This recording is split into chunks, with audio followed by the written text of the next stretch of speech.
Thank you so much for that lovely introduction. And Ajith சொன்ன மாதிரி, அதுக்கப்புறம் அசோக் சொன்ன மாதிரி, ரொம்ப உண்மையான விஷயம். உங்களோட சப்போர்ட் இருந்தால் தான் இந்த ப்ராஜெக்ட் ஜெயிக்கும். அண்ட் இந்த ப்ராஜெக்ட் ஜெயிச்சிருச்சுன்னா ஆட்டோமேட்டிக்லி நாங்கள் எல்லாருமே ஜெயிச்சிருவோம். ஸோ டெஃபினெட்லி ஒரு மேஜர் பங்கு உங்களுக்கு இருக்குது. So first of all thank you all the reporters, உங்கள் டைம் எடுத்துகிட்டு இங்கே வந்திருக்கீங்க.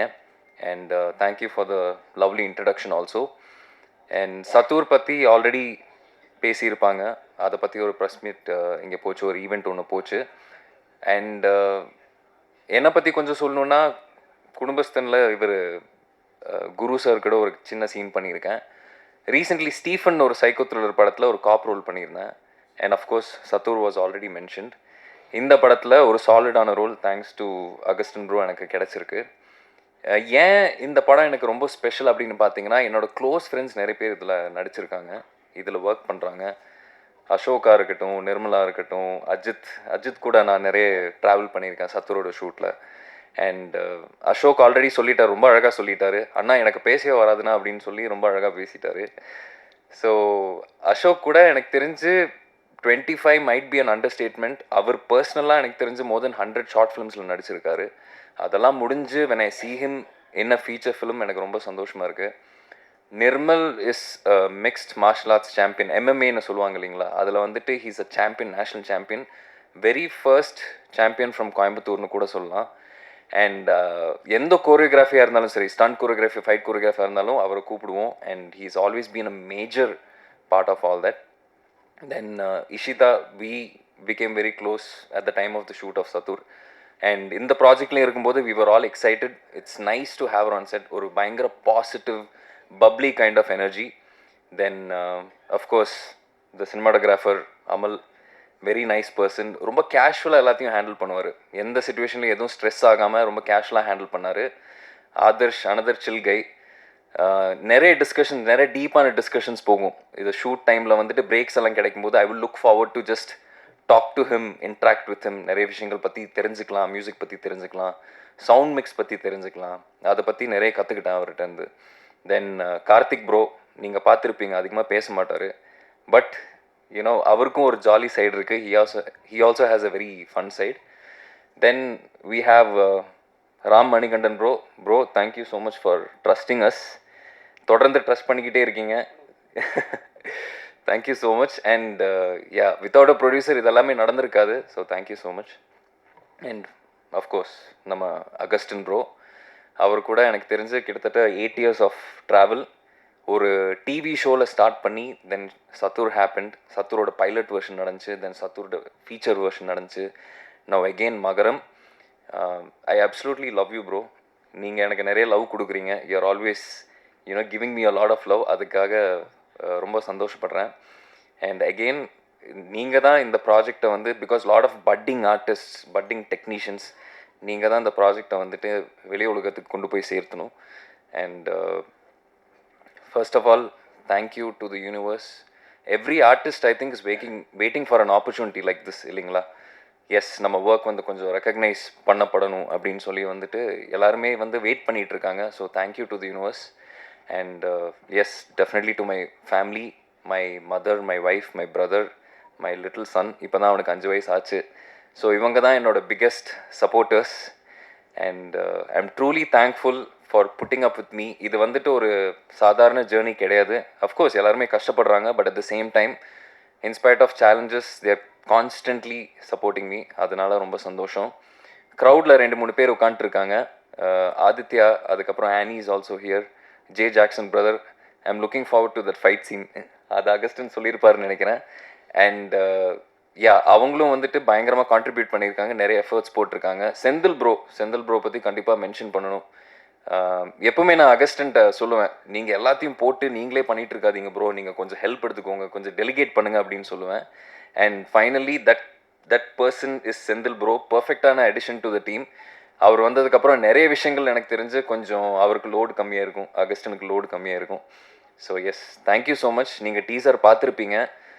இந்த மாதிரி நல்ல கண்டென்ட்டுக்கு நீங்கள் தான் கண்டிப்பாக வாய்ப்பு கொடுக்கணும். நீங்கள் இதை பற்றி பேசினா மக்கள் will definitely follow suit, because நீங்கள் தான் அந்த ஒப்பீனியன் லீடர்ஸ்னு சொல்லுவாங்க இல்லைங்களா? ஈவன் ஒரு புது இந்த மகரம் டீசருக்கு ஃபங்க்ஷனுக்கு வந்திருக்க ரிப்போர்ட்டர்ஸ் மைக் ஓகே. கேக்குதா? இந்த ஃபங்க்ஷனுக்கு வந்திருக்க ரிப்போர்ட்டர்ஸ் அண்ட் பத்திரிகையாளர் எல்லாருக்கும் என்னோட மிகப்பெரிய நன்றி. And come to the point, நான் எல்லாத்துக்கும் விஷ் பண்ணிடுறேன். இந்த படத்தில் லீட் ரோல் மிஸ்டர் அஜித் பண்ணியிருக்காரு. அண்ட் தென் ஹீரோயினா Ishita Shah. And then another lead role Amar Ramesh, Nirmal, and then Sham, Ashok, and then சினிமோட்டோகிராஃபராக அமல் பண்ணியிருக்காரு. And editor mister Karthik, and music director Adarsh Chandru. So எல்லாருக்கும் என்னோட மிகப்பெரிய நன்றி. இது போக நிறையா பேர் சப்போர்ட் பண்ணியிருக்காங்க. அண்ட் தென் இன்னொரு விஷயமா ஜெய் ஜாக்சன் எனக்கு நிறைய விஷயத்தில் சப்போர்ட் பண்ணியிருக்காரு இந்த ஃபிலிம்காக. அண்ட் என்னோட assistant and associate directors Ani and Aadhi, and then associate director mister Senthil. So இவங்கெல்லாம் எனக்கு ரொம்ப சப்போர்ட் பண்ணி இந்த படம் வர்றதுக்கு ஒரு மிகப்பெரிய சப்போர்ட் பண்ணாங்க. ஃபஸ்ட்டு நாங்கள் வந்து இந்த படம் பண்ணுறதுக்கு முன்னாடி என் ப்ரொடியூசர்கிட்ட என்னோடய ஃபர்ஸ்ட் ஃபிலிம் பற்றி ரிலீஸ்க்கு ப்ராசஸ்க்கு நாங்கள் பேசிகிட்டு இருந்தோம். ஸோ அப்போ பேசிகிட்டு இருக்கும்போது அவர் ஒரு டைம் டின்னரில் உட்காந்தும்போது, நீங்கள் இன்னும் ஒரு ஸ்டோரிலாம் வச்சுருந்தீங்கல்ல, அந்த ஸ்டோரி பற்றி சொல்லுங்கள் அப்படின்னாரு. நான் அந்த ஒரு 4 ஸ்டோரி அவர்கிட்ட நான் சொன்னேன். அந்த 4 ஸ்டோரியும் பார்த்தீங்கன்னா எல்லாமே இன்டர் கனெக்ஷனாக இருந்தது. அப்போ அவர் கேட்டார், ஸ்டோரி எல்லாமே இன்டர் கனெக்ஷனாக இருக்கே அப்படின்னு. ஆமாம் சார், இந்த நம்ம மார்வெல், டிசி இந்த மாதிரி நான் கனெக்ட் பண்ணியிருக்கேன். ஆக்சுவலாக வந்து எல்லா டேரக்டர்ஸ்க்குமே இந்த மாதிரி ஒரு சினிமேட்டிக் யூனிவர்ஸ் க்ரியேட் பண்ணணும்னு ரொம்ப ஆசைப்படுவாங்க. ஸோ அந்த மாதிரி ஒரு ஆசை தான் எனக்கும் இருந்தது. அதை நான் சொன்னேன், இந்த மாதிரி இந்த கதையில் இருக்குது, எல்லா 4 கதையிலுமே இந்த சினிமேட்டிக் யூனிவர்ஸ் மாதிரி நான் கனெக்ட் பண்ணினேன்.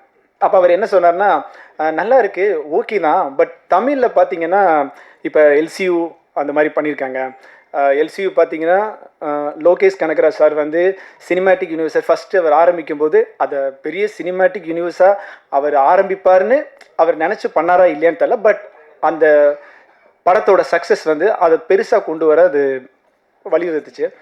ஸோ அதுக்கப்புறம் பார்த்தீங்கன்னா எல்லாருமே எல்சிஓ அப்படின்ற ஒரு, அதாவது குறிப்பாக நம்ம தமிழ் நமக்கேற்ற மாதிரி எப்படி மார்வெல் ஹாலிவுட்டில் மார்வெல் டிசி அப்படி இருக்கோ, அதே மாதிரி தமிழில் பார்த்தீங்கன்னா எல்சிஓ அப்படிங்கும்போது நமக்கு ஒரு ஹாப்பி, இதெல்லாம் இந்த மாதிரி படம் பார்க்கணும், நிறையா மல்டிபிள் ஆக்டர்ஸ்லாம் சேர்த்து பார்க்கணும், இந்த அவெஞ்சர்ஸ் மாதிரிலாம் பார்க்கணும், நமக்கும் ஒரு ஆசை இருந்தது இதில். ஸோ அதுதான் அவரும் ஆசைப்பட்டார். பட் இன்னைக்கு வந்து அது நடக்குமா அப்படின்னு பார்த்தோம்னா தெரில. அதாவது காரணம்னா அவரால் முடியும், பட் என்னென்னா இன்றைக்கி விஜய் சார் வந்து அரசியல் போயிட்டார், இதுதான் லாஸ்ட்டு, ஸோ இதுக்கப்புறம் வரமாட்டார். ஸோ நம்ம எல்லோரும் எல்சிஓ அப்படின்போ நம்ம அவர் தானே மெயினாக இருந்தது. ஸோ அவர் இல்லையா, அடுத்து என்ன பண்ணுவாங்கன்னு பார்த்தா சரி, அதுக்கப்புறம் அவர் படம் எல்சியூவில் பண்ணுவார்னு நம்ம நினைக்கும் போது அவர் அடுத்தடுத்து ஸ்டாண்ட் அலோனாக போக ஆரம்பிச்சிட்டாரு. ஸோ இப்போ நமக்கு என்னடா எல்சியூ வரும்னு நினச்சோம், எல்லாமே ஸ்டாண்ட் அலோனாக போயிட்டே இருக்கேன்னு எனக்கே தோணுச்சு. ஸோ அப்படி இருக்க இது அவர் சொன்னார், இப்படி இருக்க தோணிட்டு இருக்கும்போது இது நடக்குமா? ஸோ ஒரு கேள்விக்குறி தானே. ஒரு பெரிய ப்ரொடக்ஷன், ஒரு பெரிய டைரக்டர், பெரிய பெரிய ஆக்டர்ஸ், அவங்களாலே முடியல, நம்மளால் எப்படி முடியும் அப்படின்னாங்க. அப்போ நான் அவர்கிட்ட சொன்னேன், இல்லை சார் உண்மைதான், பட் அவ்வளோ பெரிய ஆக்டர்ஸ், ஏன்னா எல்லாருக்கும் ஒரு ஸ்கோப் கொடுக்கணும், அவ்வளோ பெரிய ப்ராஜெக்ட் பண்ணால் ஒவ்வொருத்தருக்கும் ஒரு ஸ்கோப் கொடுக்கணும், அது ரொம்ப ரிஸ்க்கு தான் எனக்கு தெரியும். பட் தேர் லெஜண்ட் அவங்களோடதுல. ஸோ அவங்களால முடியாது அப்படின்னு கிடையாது, அவங்களால இப்போ சூழ்நிலைகள் இல்லை. அப்போ நமக்கு அதே மாதிரி வந்துடும்ல. நீங்கள் பாட்டுக்கு சினிமாட்டிக் யூனிவர்ஸ்னு உங்கள் சௌரியத்துக்கு கதையை எழுதிட்டிங்கன்னா அதை கொண்டு வரணும்ல. இதுக்கு காரணம் என்னென்னா, இல்லை சார் பண்ண முடியும், ஆனால் நான் வேறு மாதிரியான பிளானில் இருக்கேன் அப்படின்னு சொல்லி ஒரு சில பிளான் சொன்னேன். அந்த பிளான் சொல்லும்போது அவருக்கு புரிஞ்சுது, ஓகே அப்போ இது நம்மளால் முடியுமா, முடியும், ஆனால் அதை குயிக்காக பண்ணணும், அதுக்கு என்ன காரணம் அப்படின்னா அவரே எனக்கு ஒரு காரணம் சொன்னார். என்னென்னா ஒரு டைம் வந்து என்னோடய ஃப்ரெண்ட்ஸோடலாம் நான் கதை, நம்ம என்றைக்குமே டேரக்ஷன்னால நம்ம ஃப்ரெண்ட்ஸ் கிட்டலாம் கதையெல்லாம் அடிக்கடி டிஸ்கஷன் பண்ணிக்கிட்டே இருப்போம். ஸோ அப்படி நிறையா கதை நம்ம சொல்லிக்கிட்டே இருப்போம், ஒரு சீனெல்லாம் எக்ஸ்பிளைன் பண்ணுவோம். அப்படி நம்ம எக்ஸ்பிளைன் பண்ணும்போது பார்த்தீங்கன்னா நான் வந்து ஒரு ஃபில்மை வந்து ஒரு ஏலியன் ஃபில்மை நான் டெவலப் பண்ணியிருந்தப்போ அந்த ஃபில்மை என் ஃப்ரெண்ட்ஸ் கிட்டெல்லாம் டீட்டெயிலாக ஒரு சீக்வன்ஸாக சொல்லியிருந்தேன். நாங்கள் ஒரு நாள் ஒரு படத்துக்கு போனோம், ஏலியன் கவனன்ட்னு ஒரு படம். ஸோ அந்த படம் போனதுக்கப்புறம் அந்த சீன் வந்து நான் என்ன சீனை சொன்னனோ அது அப்படியே வருது. ஸோ அதுக்காக வந்து அவங்க என் கதையை காப்பி அடிச்சிட்டாங்கன்னு கிடையாது, அவங்களாம் பெரியது ரிட்லி ஸ்காட். பட் என்னென்னா நமக்கு ஒரு விஷயம் தோணுது, அந்த விஷயத்தை நம்ம எவ்வளோ சீக்கிரமாக அதை கொண்டு வரன்ற ஒரு டைம் இருக்குது. அப்படி இல்லைன்னா நமக்கு என்ன ஒரு தாட், ஒரு கதை இருக்கோ ஒரு சீனோ அப்படி இருந்துச்சுன்னா அது இன்னொருத்தவங்களுக்கு தோண ஆரம்பிச்சோம், அவங்க முந்திப்பாங்க, அவ்வளோதான்.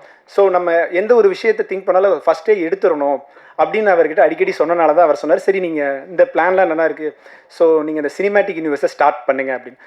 பண்ணலாம் சார். அப்போ அவர் இப்போ லாஸ்ட் ஒரு 1 மந்த்து கூட இருக்கும். ஆக்சுவலி நான் அவர்கிட்ட ஒரு ஸ்டோரி சொன்னேன். அந்த ஸ்டோரி எப்படின்னு பார்த்தீங்கன்னா, ராமர் காலத்துலலாம் வரும் இந்த ஒரு வில்லன் இருப்பார் இதெல்லாம் சொன்னேன். இது வந்து இந்த வாரணாசி படத்தோட அது வந்த இதை வச்சு நான் சொல்கிறேன். அது மாதிரி நான் அவர்கிட்ட சொல்லியிருந்தேன். அதுக்காக அந்த படம் நான் சொன்ன கதை அப்படின்னு இல்லை, அந்த தாட்டில் நான் ஒரு டிசைன் பண்ணியிருந்தேன். ஏன்னா எல்லா டேரக்டர்ஸுமே ஒரு கதையை எப்பயுமே டிசைன் பண்ணிக்கிட்டே இருப்போம்ல. ஸோ அந்த மாதிரி தான் நான் டிசைன் பண்ணேன்.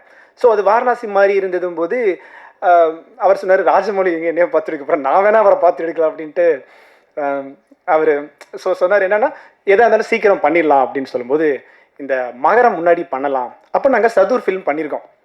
சதுர் ரிலீஸ் பண்ணலாம் அப்படின்னு பிளான் பண்ணிருக்கும் போது அதுக்கு முன்னாடி ஒரு சின்னதாக பண்ணலாம் போது இந்த ஸ்கிரிப்ட் இருந்தது. இந்த ஸ்கிரிப்ட் பார்த்தீங்கன்னா சதுருக்கு முன்னாடி ரிலீஸ் பண்ணால் நல்லாயிருக்கும் அப்படின்னு. அப்போ அவர் என்ன சொன்னால், அப்போ பண்ணிடலாமே அப்படின்னா. சார் பண்ணலாம்லாம் கிடையாது, அதுக்கு முக்கியமான காரணம் என்னென்னா சதுர் நம்ம பண்ணிட்டோம், இவ்வளோ தூரம் கஷ்டப்பட்டு பண்ணிட்டு ரிலீஸ் பண்ணோம். இல்லை, நம்ம ஒரு படம் ஹிட் ஆயிடுச்சுன்றதுக்காக பாட்டும் அப்படிலாம் வேணாம், நம்மளோட ஒரிஜினல் பொட்டன்ஷியலை போடுவோம், கண்டிப்பாக ஒரு நாள் நம்ம சக்ஸஸ் ஆகும். ஸோ அதனால் நீங்கள் அதை எடுங்க, ஆனால் குயிக்காக எடுங்க, குயிக்காக எடுத்தால் நான் ரெண்டையும் பண்ணுறேன், இல்லைனா எனக்கு தான் தேவையில்லாத அமௌண்ட் இது செலவு அப்படின்னு. ஆனால் அந்த படத்துக்கு இன்வெஸ்ட் பண்ணி அவர் என்னை நம்பி அவர் பாட்டுக்கு விட்டார். அவர் கண்டுக்கவே இல்லை, அதுக்காக கண்டுக்கவே இல்லைன்னு இப்போ கூட அவர் நல்லா பேசுவார், பட் கொஞ்சம் ஷையாக ஃபீல் பண்ணார். ஆனால் என்னை ரூமில் வச்சு கேட்குற கேள்விலாம் அவ்வளோ தூரத்துக்கு ஸ்ட்ராங்காக கேட்பார். இங்கே வேணால் ஸ்ட்ரக் ஆகிட்டு இருக்கிற மாதிரி தெரியும், பட் ரூம்குள்ளே விட்டு நீ கேள்வி கேட்பார், இது என்ன பண்ண, இந்த அமௌண்ட்டு இதில் என்ன கேட்டுக்கிட்டே இருப்பார். Sorry bro. ஸோ அந்த இதெல்லாம் இருந்தது. ஸோ இந்த மகரம் படம் உருவாகிறதுக்கு மிக முக்கிய காரணம் யாருன்னா எல்லாரும் தான். என்னோட அமர் ரமேஷ், என்னோட actor Ajith, and then Nishita Shah, எல்லாரும், அசோக், எவ்ரி ஒன், எல்லாருமே முக்கிய காரணம். பட் எல்லாரோட முக்கிய காரணம் என்னோட ப்ரொடியூசர் ராம் மணிகண்டன் சார் தான். அவர் இல்லைன்னா இந்த ப்ராஜெக்ட் கண்டிப்பாக வந்திருக்காது. ஸோ சரி ஓகே பண்ணிடலாம், உடனே ஸ்டார்ட் பண்ணிட்டோம், ஷூட்டை ஸ்டார்ட் பண்ணிட்டு ராமேஸ்வரம் அண்ட் தென் தூத்துக்குடி அந்த மாதிரி கடல் பகுதி இருக்குது பார்த்தீங்களா, அங்கெல்லாம் நாங்கள் ஷூட் போயிருந்தோம். ஷூட் போயிட்டு கிட்டத்தட்ட ஒரு 70% வந்து கடலுக்குள்ளேயே தான் நாங்கள் எடுத்தோம். ஃபுல்லாக டீப்பாக கடலில் போய் பெர்மிஷன்ஸ்லாம் வாங்கி ரொம்ப செக்யூராக ஆட்கள் எல்லாமே கூப்பிட்டு தான் போய் எடுத்தோம். நாங்கள் நல்லா ஷூட் பண்ணிட்டு இருக்கும்போது ஷூட்லாம் நல்லா முடிச்சு ஒரு 10 days இருக்கும். 10 days கழிச்சு, ஆனால் பயங்கர ரிஸ்க்கு. ஏன்னா நாங்கள் என்னென்னா ராமேஸ்வரம் போகும்போது 2 கடல் இருக்கும். இந்த பக்கம் கடலில் பார்த்தீங்கன்னா அலையே வராது, இந்த பக்கம் பயங்கரமாக அலை இருக்கும். சரி, இந்த பக்கம் அலை அதிகமாக இருக்கின்றனால இந்த பக்கம் வச்சு எடுத்தோம்னா நம்ம கொஞ்சம் ஈஸியாக எடுக்கலாம்னு சொல்லி நாங்கள் எல்லோரும் இந்த பக்கம் பிளான் பண்ணி ஷூட்டுக்கு போகிறோம். அப்படியே சேஞ்ச் ஆயிடுச்சு, இந்த பக்கம் அலை இல்லாமையும் இங்கே அலை வந்துடுச்சு. வேறு வழி இல்லை, சரி போகணும் ஷூட்டுன்னு போய் எடுக்க ஆரம்பித்தோம். அதுக்கப்புறம் தூத்துக்குடி ராமேஸ்வரத்தோட அந்த சைடில் எடுத்தோம். அதில் நாங்கள் ஒரு இடத்துல ஷூட் பண்ணோம். ஷூட் பண்ணிட்டு ஒரு வாரம் இருக்கும் முடிச்சுட்டு ஷூட் முடிச்சுட்டு வந்துட்டோம். அப்போ எங்களுக்கு அப்புறம் மண்டாடின்னு சொல்லி சூரி சாரோட படம் போச்சு. அந்த லொக்கேஷனில் நாங்கள் அப்போ ஷூட் பண்ணோம் ஒரு 10 days 1 week பிஃபோர். அவங்களோட கேமராலாம் உள்ளே விழுந்துருச்சு. அவனோட அசோசியேட் டேரக்டர் தான் கூப்பிட்டாரு, தெரியுமா நம்ம போன ஷூட் பண்ண இடத்துல வந்து இந்த மண்டாடி டீமோட கேமராலாம் விழுந்துருச்சுன்னு எனக்கு வீடியோ அனுப்பிச்சுட்டார். அதை எனக்கு பார்த்தோன்னே பயங்கர ஷாக் ஆயிடுச்சு. இது ஆக்சுவலி அதை மாட்ட வேண்டியது நாங்கள் தான். அப்போ தான் நினச்சேன், ஐயோ, அதாவது அவங்க அவ்வளோ பெரிய டீமு, அவ்வளோ கேமரா, அந்த எக்யூப்மெண்ட், அது உள்ளே விழுந்ததுன்னா அதோட காம்பன்சேட் பண்ணணும், எவ்வளோ பணம் வேஸ்ட் ஆகும். நம்ம பண்ணியிருந்தோம்னா எவ்வளோ லாக்கு. அவ்வளோதான், ப்ரொடியூசர் வருஷத்துக்கு குத்தகைக்கு எடுத்துருவாரு, அதாவது இந்த லைஃப் டைமே குத்தகைக்கு எடுத்துருவாருன்னு நினச்சி எனக்கே ஒரு பயமாயிருச்சு. ஆகா, நான் மாட்ட வேண்டியது அப்படின்னு.